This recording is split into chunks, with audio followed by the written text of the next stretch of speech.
So, Terry Gillespie, welcome to CKCU, the Thursday Morning Special Blend. Really happy to have you here.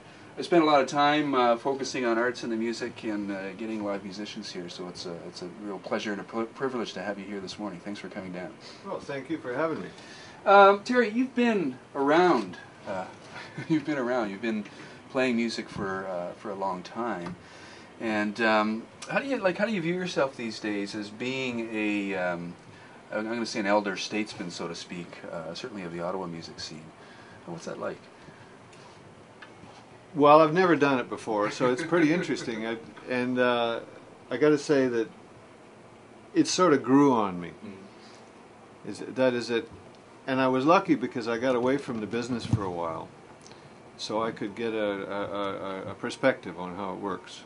And I took a look. When I got back to playing music, I bumped into some musicians I'd played with, and we got a gig. We started playing, and I restarted my career. And then I decided that I would redo it, because at the age of 20, I actually came to Carleton University with a dream. You know, it was the kind of music I wanted to follow up. It was something that had inspired me, and I wasn't sure what it was, and I wanted to figure out what it was. And I went after it, and I got kind of sidetracked in a lot of ways, because, you know, being a youth, you could get into a lot of trouble in the 70s. And, of course. And I did.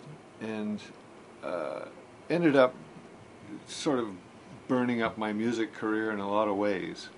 And besides that, music's a tough business anyway. I mean, it's seriously tough. So I figured I'll come back at the age of 60 and redo it, because I still had the dream. I hadn't lost that.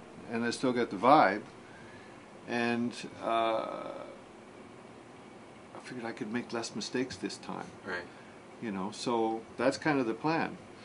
You just made an interesting comment too. When you were 20 and you were at Carleton and you had this music thing going on, but you want to try to find it.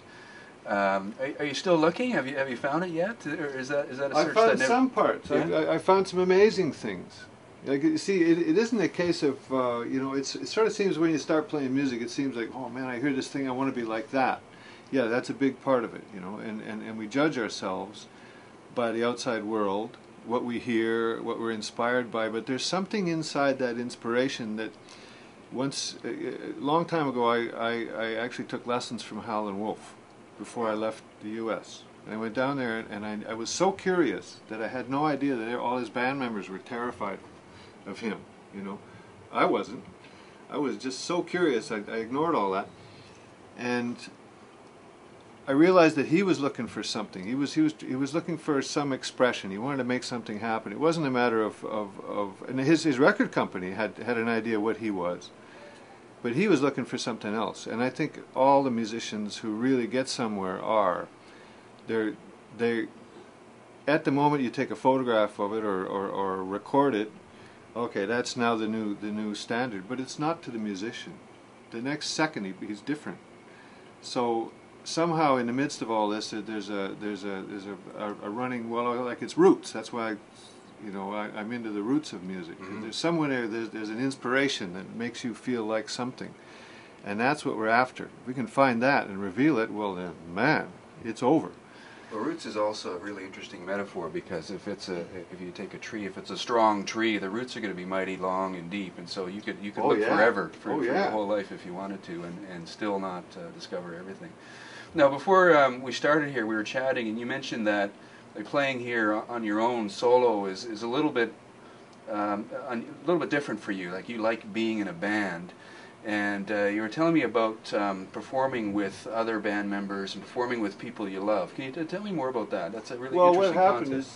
Well, what happened is, you would think that when you start a band, you know, everybody's got a good vibe and they all take off and go, but that's not true at all.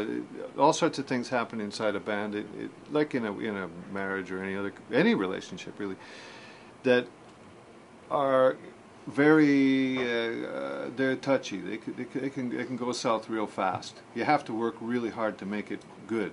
And if you drop the ball at all, you find yourself standing next to people that you don't feel very good about. And of course, you got to, you know, the spotlight's on you, and you got to come through with your stuff. And so I was in a therapy for hepatitis C for a year, during which time I could hardly stand up. I mean, I could walk across the room, and that was the day's work, you know. So I did get a gig, and I said, okay, band, I got 8 people in the band, so I figured, well, you know, no matter what, I don't have to do anything for this gig. So I sat down, and I figured I told them all, if I fall out of the chair, well then, you know, just keep going, because it's all right, it's normal. And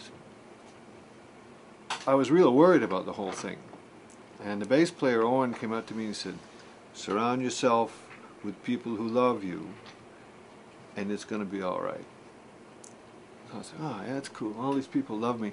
And then I started wondering, how can you be sure that people around you love you? You have to so that's the new job. Exam or something. So that it hit me later, you know, that's the job. So when I made the new record, I made certain that everybody on that record loved me, and that's really hard to do. You can't be sure you even love yourself. That's true. So man, that's what the root of all this is. It's kind of fun.